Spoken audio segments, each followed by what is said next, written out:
Hello, friends. Welcome to Buddy Time Podcast. I am Sin. Each week, me and my two buddies, Victor and Name, we gather to discuss and share our thoughts on different topics that relate to young adults in Thailand. You'll hear interesting real life stories and experiences that may inspire you and enrich your life. So, join us for some chats. This is a Buddy Time podcast from Me Goody of Buddy Up.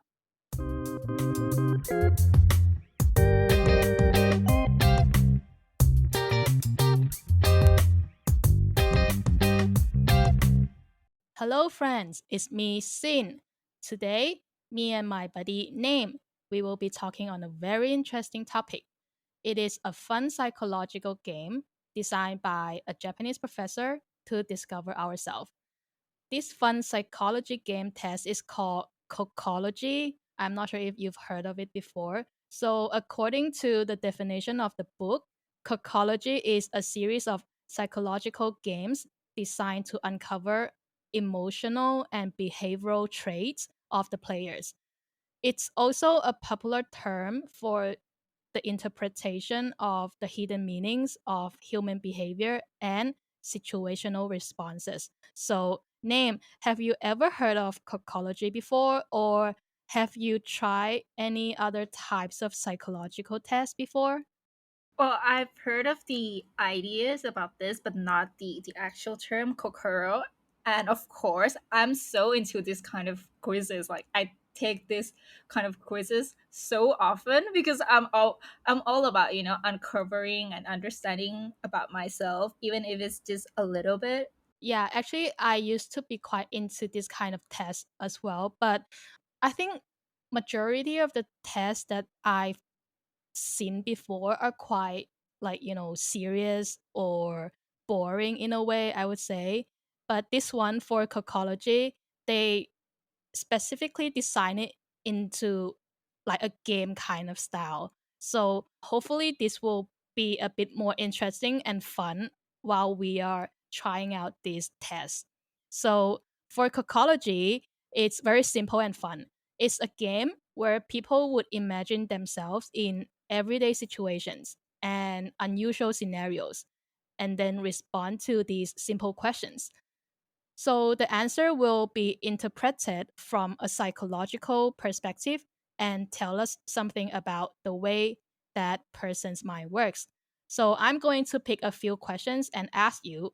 So be prepared to expose some hidden part of yourself, Name. Are you ready for that? Can't wait. Yes. All right. Don't worry, Name. I will still love you even if you expose some hidden scary part of yourself. Also, maybe as you listen to us, I mean, our dear listeners, join us into this game. Try to answer these questions too. I am excited to begin. So, the first scenario and question. So, I will read out this scenario, okay? Listen carefully. It isn't every day that you have the time to take a leisurely stroll around the neighborhood, a stroll without purpose or destination, a chance to stretch the legs, let the mind wander, and get reacquainted with some old familiar sights. On your way, perhaps you would stop in a cozy coffee shop, explore the past of a favorite park, or take the opportunity to do some window shopping. Then there are those days when it's enough just to let your feet decide your course. So now, picture yourself on a stroll through town. The day is beautiful and you are half lost in a daydream. You turn onto a street that you've never been down before. And as you walk, you pass a beautiful house set somewhat back from the street. Pausing for a moment to admire this lovely home, you notice the door is half open. The question is, why is the door open? The option would be number one, the house is being burglarized. So the house, somebody got into the house to steal something. The second choice is the owner forgot to close it. The third choice is The owner is inside, sweeping out the entranceway. So, which one would you pick? So I'll go with the third one. Okay, so you choose the third one. The owner is inside, sweeping out the entranceway. So, let's take a look at the explanation of this. So, according to the book, doors have a twofold significance.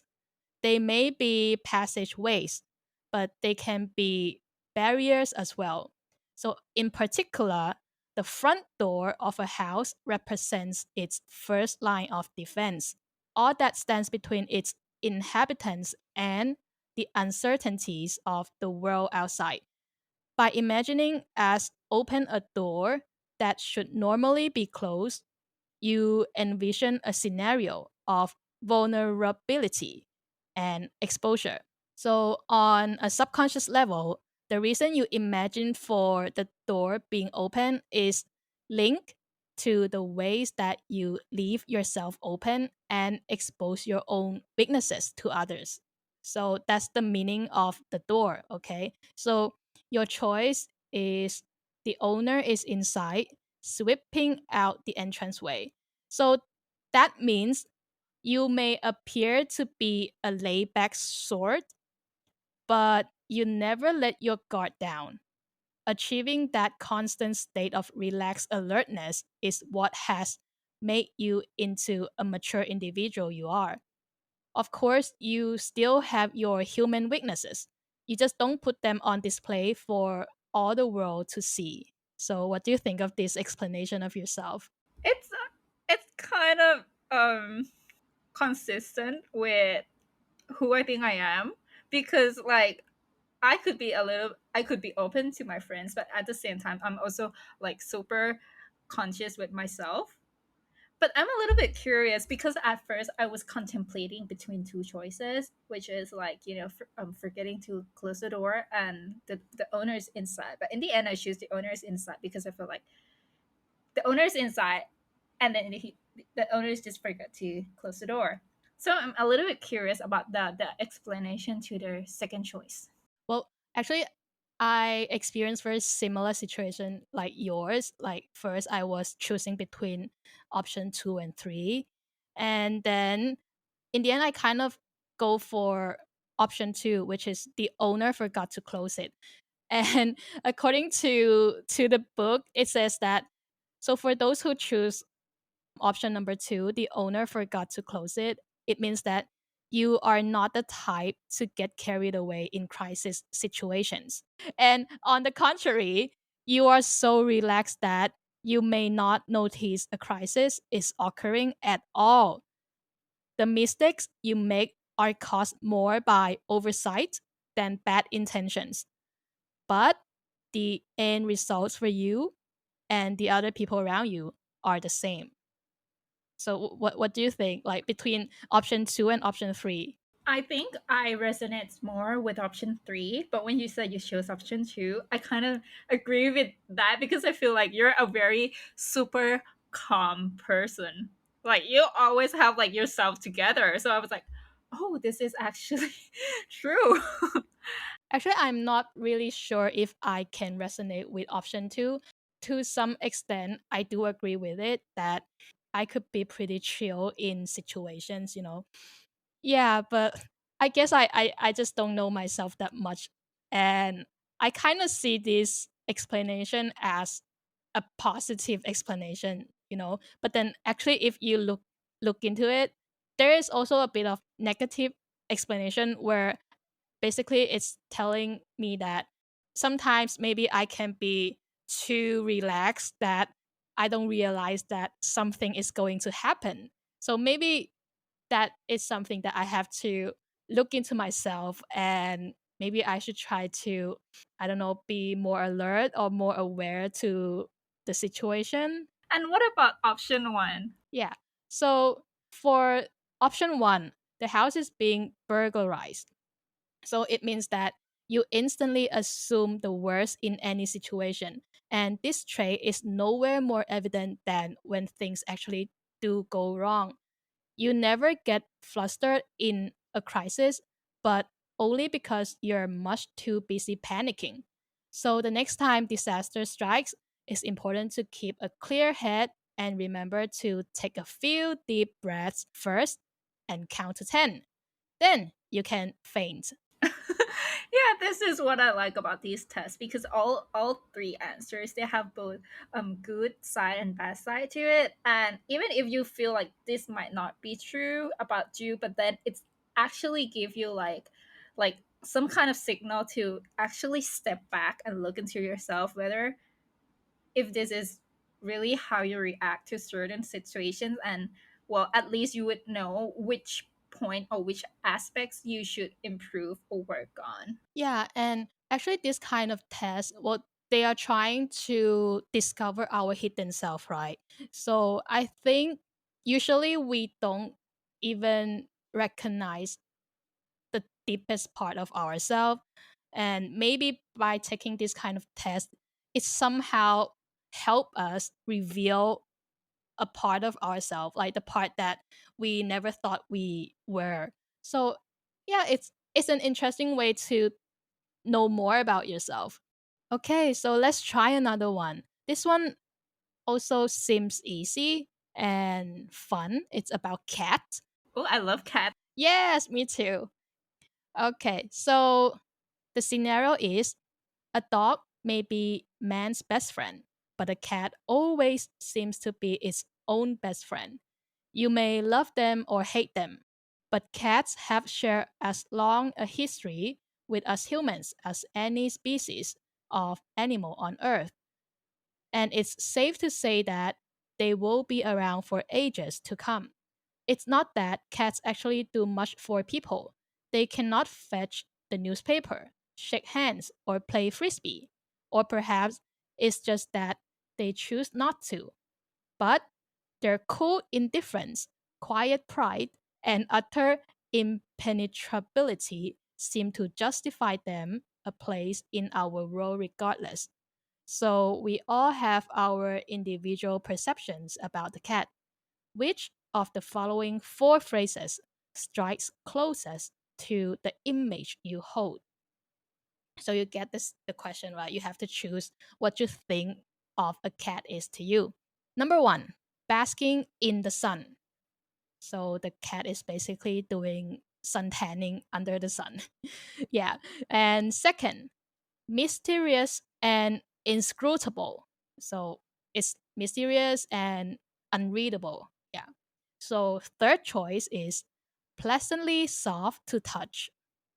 Fourth being a companionless creature. Well, I'll just go with number two. I have to say we choose the same answer for this question. Yeah, I find it like that's like the perfect way to describe a cat. Yeah. Okay. So an explanation for this is in Jungian psychology. Sorry if I pronounce his name wrong. Is spelled as Jungian. So I think some people pronounce it as Yongyang. I don't know. Like so. Anyway, in this Jungian psychology, the cat is a representative of the feminine principle known as the anima, or your true inner self, as opposed to the social role you play. The description you selected as applying best to cats reveals the nature of your own true self in its positive and negative aspects. Okay, so with the choice we both chose, mysterious and unreadable, we instinctively chose to describe the cat in terms of its personality, almost as if it were human. And the attributes of the cat's character that drew our attention are precisely the ones we share with it. Our true inner self is a kaleidoscope, changing and renewing itself constantly. This makes predicting your behavior an endlessly intriguing challenge to the people who love you. But it can also make you seem like more trouble than you're worth to those without the time or inclination to ponder riddles and enigmas. So basically, this means that we're the kind of people who maybe hard to understand because we constantly changing ourselves, just like the book compare us to the kaleidoscope. So if you know the toy kaleidoscope, every time if you turn around the toy, the images changes. So I think, yeah, the explanation is trying to tell us that we are constantly changing and sometimes could be hard to understand. So maybe for some of our friends, it would be a bit challenging for them to understand us, but in a fun way they can try to, understand us. But for those who are a bit hot temper and doesn't have the time to, learn about us, they would be like, you're too difficult to understand, and then you are always changing, I don't have the time to understand you. Yeah, and well, comparing ourselves to a kaleidoscope makes me feel beautiful. Because all the images that you see through the kaleidoscope are very vibrant and pretty, and it's always changing. And well, this is kind of compatible to another personality traits or theory that I used to read about. The MBTI. Um, yeah, I am actually an INFJ, which is like, according to people, this is like the weirdest or the strangest uh traits. And like, to put it in a simple way, is that among the emotional people, I am the unemotional one. But among the unemotional people, I am the most emotional one. And like, I myself sometimes can't even understand myself because I feel like I keep changing. So I find this very interesting.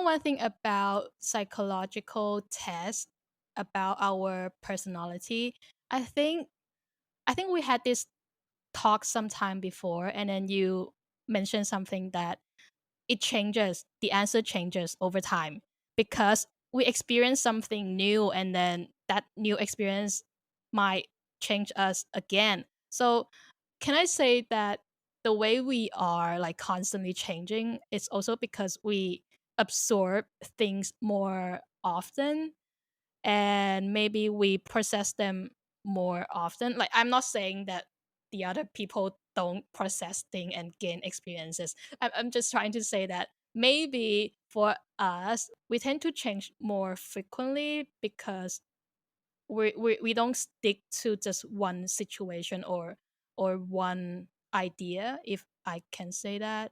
Mm-hmm. Yeah, I think it's very normal for people to change because, um, time changes, our environment changes, we move to a new place, we meet new people. So obviously, we would change according to the environment that we get exposed to. But the amount of change or the rate of change could differ from one person to person. If I would take this as a positive kind of description, I think in the world today, being able to change constantly, isn't it a good thing? Like, because we, like one of our previous episode, we mentioned that one of the skills that employers look for is be flexible and be able to respond to different situations and scenarios. Doesn't this sound like we are able to cope with new changes more easily? Well, I think it can, like, depending on how you look at it, like, it has both pros and cons. I mean, changing constantly is good if it's like changing for the better, like changing to become like a better version of yourself. But if you just like change like constantly because of like peer pressure or you know like something like that, maybe there might be some downside to it. Yeah, still we have to balance the amount of changing. Yeah, I think everything needs to be balanced, but it's a good thing to know, like, oh, I might have this like tendency to be like this. So yeah, it's just something to keep us grounded. So for the explanation of number one, which is basking in the sun. So this means that you show a sensitivity toward the natural actions of things within their environments. This makes you an accepting and easily acceptable person, capable of getting along well with everyone you meet. So basically, this means people perceive you as someone comfortable and in almost any situation.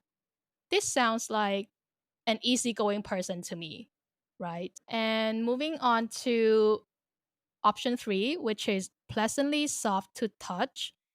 Actually, this explanation is a little bit deep. How did you understand this name? Can you help me to explain a little? Yeah, so reading at the explanation, I kind of agree to you that this could be quite deep. But from my understanding, well, it says people choosing this option, they see the world as something created to stimulate and serve them.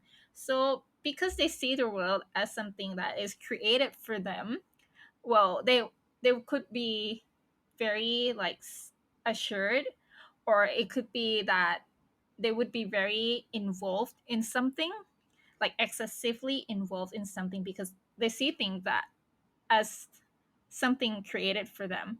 But for them to be very assured or very involved in anything, they have to first realize that first, or else they could be just, you know, disinterested in those things. I think in a way this explanation shows how complicated each personality could be.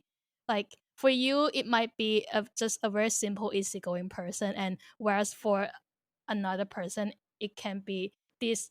I don't know, like even the explanation itself sounds complicated already. Yeah, it's quite complicated.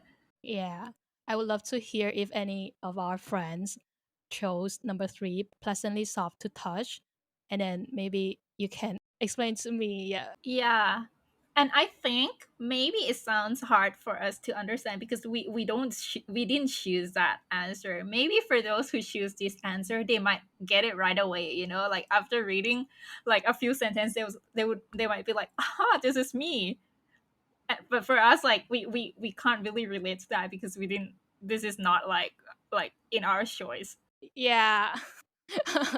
Well, actually, this is the fun thing about this Kokology game. So it was also designed to let friends play along. So we also get to understand each other.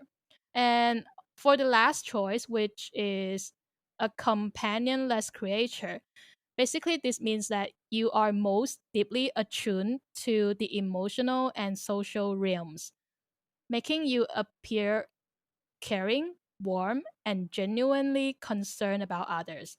But it can also make you seem somewhat overly sensitive and melodramatic when you give full expression to your feelings. So, in short, can we say this type of person is more dramatic? Sorry if it sounded rude. Maybe sensitive and empathetic.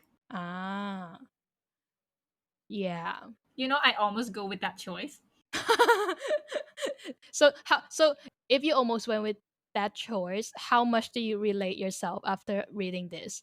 I think the sensitive part and melodramatic. Like I can be a little bit like dramatic at times, but not very dramatic. Like I don't really show it out, but I just keep it inside and suppress it. And it's not to the level of the drama that I have. Like it's not to the level that I have to let it out. Yeah. So maybe that's why. In the end, I go with the other choice.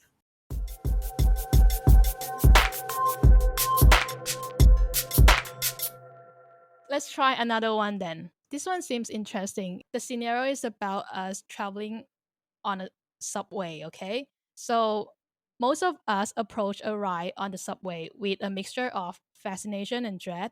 They are crowded, they are noisy, and they are not famous for their safety or hygiene. But there is something about subways that makes them an integral part of the urban experience. So you're riding on a crowded subway when you see that a single seat has opened up nearby. You are just about to sit down when you notice another person has also begun moving toward the same empty seat. What do you do? Sorry if I read this in a very boring way. I'm trying to read it as interesting as possible. Yeah, so please bear with me. So anyway, so the situation is you're on a subway and then you see there is an empty seat. So what will you do? First, take the seat, of course. Second, hesitate and look around before doing anything. Third, let the other person have the seat. Four, move to another car. Which one will you choose? So I'm about to take a seat, but then I see that the other person is also going to take the seat, right? Yeah, like moving towards the seat. Yeah, at the same time. I think I would just let the other person have the seat. Why do we always pick the same answers? Oh, with this, Trying to avoid conflict. I just realized, are we this similar in terms of personality? Because from what I know, I think we are quite different in some part, you know? Maybe for the other quizzes, our answer might be like like so different, like extremely different.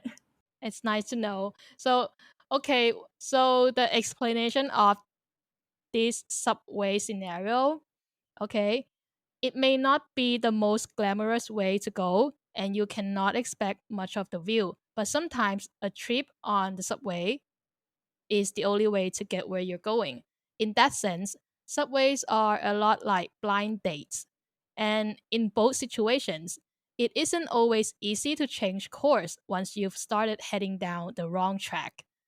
The way you saw yourself confronting the problem of taking the seat corresponds to the way you would act when you wanted to turn down a second date after a friend had gone to the trouble of introducing you to someone they just know would be perfect for you. All right. So we both chose let the other person have the seat. And I have to say, the explanation is I can't say I like it, but I was somewhat agree to it. So for those who choose let the other person have the seat, it means that you worry too much about what other people think. And in wanting to look good, you end up acceding to the wishes of others. People praise you as being extremely easy to live with, but if you don't stand up for yourself once in a while, you could be in for a very long trip down a very dark tunnel, stuck with someone who's only too happy to let you stand the whole way. It sounds like we would just, agree to, We're a people pleaser. yeah, I don't really want to see myself in that way. Me too. But I kind of know that I'm a people pleaser sometimes. And I'm working on, like learning ways to say no. After I read this, I'm trying to reflect on myself. Am I really a people pleaser? Because there are times that I think I have my own opinions and I don't think I please everyone, but sometimes I just try to be polite to them, but I don't think I always go along with what other people suggest. Yeah. Yeah, I kind of agree with that. Like you have your own opinion and then you stated it, but I don't know if it's because like we being Asians, sometimes we think a lot about what other people might think, and then we kind of like become like overly polite. But then it's also like we have to take in consideration of like who we're talking to and what situations we're in, because even if I am a people pleaser, I don't please everyone. Like, I choose who I please, and in not in every situation too. Like when it comes to work, like I also state my opinion. I wouldn't just go, okay, I agree with you, because I don't want to have any arguments or conflicts. It really depends on the situation, but I also recognize that sometimes I am very like, I could become like too polite, and that it becomes awkward for me to interact with people, because I am too conscious of what they might think of me. especially when I'm in a situation where I have to use English, because Thai you can use ka. Like there's a word for you to, oh, I'm being polite, but then when it's in English, like, yeah. I think in English you can just say like I see. Does that sound polite? I don't know. It's some sort of responding to whatever the other person is asking. Yeah. Well, let's take a look at the other explanations then. Wait, before we go to that, I'm a little bit curious because we chose the same thing, but I just want to know that, do you have like the second choice or the other answer that you hesitate? Maybe we might be different in that, because for me, like before choosing this, let the other person have the seat, I'm a little bit indecisive between choice number 2 and 3, which is like hesitate and look around before doing anything. Actually, for this scenario, I kind of just went for number three, like right away. Yeah. Oh, okay. But I do get what you mean. For number two, hesitate and look around before doing anything. It does sound like something that most of us would do as well. Yeah. So for this one, the explanation is that you always look at the big picture and consider the feelings of everyone involved before making a decision. You also care for others for this one. So it's kind of like similar to the other one. Yeah. How do you understand this explanation? So I think option 2 and option 3 are similar in a way that it's about you considering the other people's feeling and thoughts. But then for choice number 2 is that you kind of like think of other alternatives before jumping into like the final decision. You look into the big picture first, and then you see how many options you have and how that might affect what other people would feel. Just like how you step back and look if there's any other people wanting the seat, and then you decide if you want to take that seat or you want to just stand there and endure the standing throughout the whole journey. Let's take a look at option one then. Take the seat, of course. So, for those who choose take a seat, it means that you know what you want and just as important, what you don't want. So, for this type of people, they know exactly in mind what they want and what they don't want, right? Yeah, they stand up for it. Or can we also say this type of people are also very quite straightforward because they know what they want right away. Maybe they would consider themselves most of the time. So sometimes maybe they may hurt a few feelings for others, but they will not hurt their own feelings. You get what I mean here? Because they consider themselves first. So it's like they protect themselves first. It doesn't mean that you may hurt others intentionally, but because by doing that, sometimes, according to different situation, of course, the other person may think that you're not considerate enough. Yeah, but sometimes I'm also like a little bit jealous of these kind of people, because they know what they want. And sometimes like you have to love yourself, but it's a matter of balance, because like you said, this could have some downside where you might unintentionally hurt others. So you just need to balance. And I'm working towards that, balancing between like standing up for myself and pleasing others.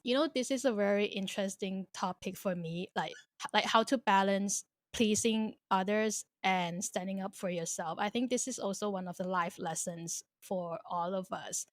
So let's just try this one last test. For this one, it's about an extreme activity. Okay. So the scenario is every day people pay good money for the privilege of stepping out the door of a moving plane and plunging to earth. Skydiving isn't for everyone, but the statistics tell us it's actually a low risk venture, considerably safer than say, trying to cross against the light in Manhattan traffic. But even knowing that, we have a hard time finding a rational explanation for the act. Some say it's the adrenaline, but for veteran enthusiasts, that purely physical rush has worn off after the first few jumps. The thing that really keeps calling them back is those brief few minutes of perfect clarity as the natural world lies spread out in miniature beneath their feet. So basically, this means you're in the middle of jumping out of a plane with your parachute. So, what do you see? Okay. First option, a field of grass and flowers. Second, a craggy, rocky landscape. Third, wild animals waiting with open jaws. Fourth, a flowing river. Well, first of all, I don't think I would ever go skydiving at all. I think this is where we become a little bit different because I think you're more into extreme sports and activities more than I do. But I'm trying to imagine if I have to choose one, I would go with a field of grass and flowers, at least some beautiful things for me to look while I'm freaking out in the sky. Yeah. You know what? Don't tell me we're the same. Yes. Again. Come on, like I was hoping to have some differences so that we can really represent different personalities. This is so surprising to me. And with this answer, because I have looked into the answer already, and with you choosing this answer, I think I might have a wrong perception of you. Really? I'm a little bit curious now. Yeah, the meaning for a field of grass and flowers, okay? So this scenario means the fall doesn't kill you, just the landing. And the image of the landing that awaits you shows your general attitude and expectations about what the world holds in store for you. So the scene you selected reveals your level of optimism or pessimism toward life.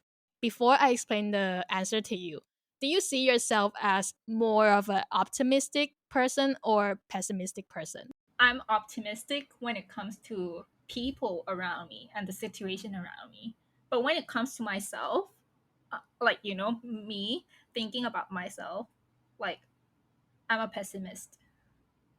I think of the worst scenario when it's something that has to do like with me, but when it's something relating to others, I always think of like, something in a positive way. Okay, because I have to say, okay, let me just explain this answer first, okay?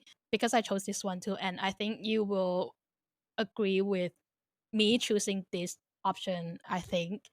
So, if you choose a field of grass and flowers, it means that you are the internal optimist. You can probably smell the flowers from 8,000 feet and were pleased to know that the grass was growing especially thick to cushion your fall. And at this altitude, life is beautiful. So basically, this means people who choose this answer, it's a very optimistic person. Well, I mean, I can guess that this choice might mean that people choosing this would be like an optimist, but when it comes to me choosing this, like, I don't have a very beautiful perception about life at all. And I'm not at all. I mean, I do think that life is beautiful, but not all the time, like, I mean, I am an optimist when it comes to other people, and sometimes when it comes to myself, okay, I'm not always pessimist, but I'm not like eternal optimist.